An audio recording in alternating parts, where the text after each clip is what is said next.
So basically, I just marinated this chicken with a little bit of salt and pepper and lime juice.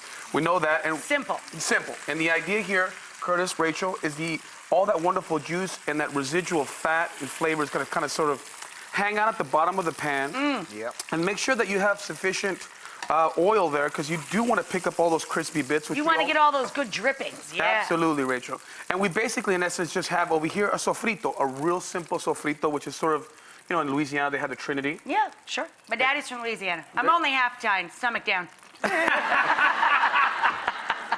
You are beautiful, stop.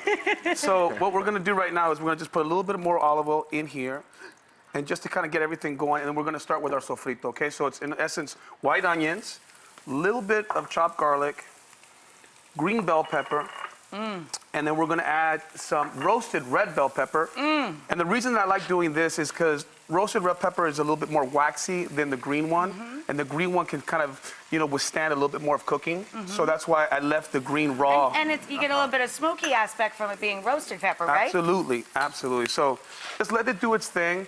It's going to pick up all that wonderful flavor from the bottom of the pan. The chicken's going to kind of hang out. It's got nice and soft and tender. And what we're going to do is we're going to add 1 bay leaf, if you get some fresh bay leaf. I love fresh bay. Well, a little bit of saffron. And if you have Curtis Stone money, you can buy this all the time, because, you know, he has so much money. But we'll add a little bit of that, a little bit of cumin.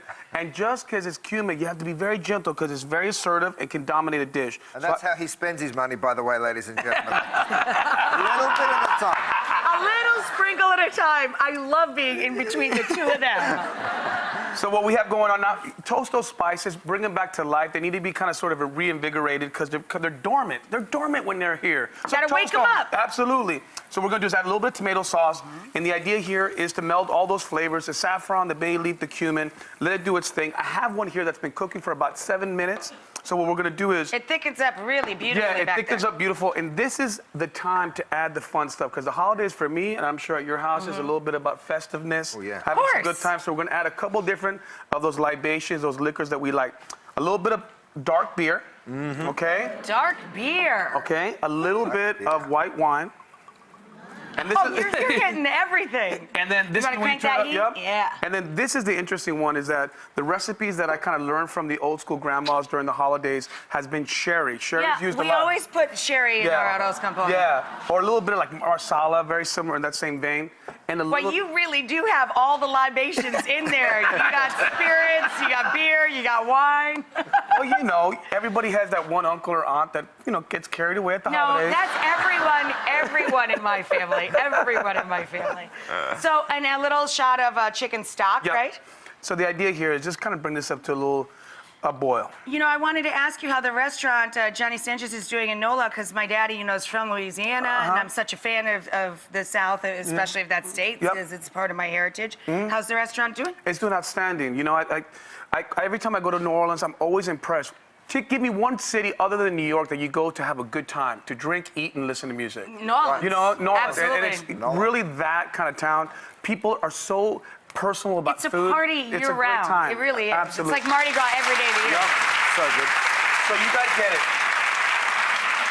So we're gonna bring up all that wonderful seasoning, that sofrito, all those beautiful different spirits, a little bit of that stock. Once it comes up, gets happy, all those flavors meld, we're gonna go over here, and what we've gone ahead and done here is that chicken that we rendered or sort of seared on before. Right. It's actually drop it back down in that.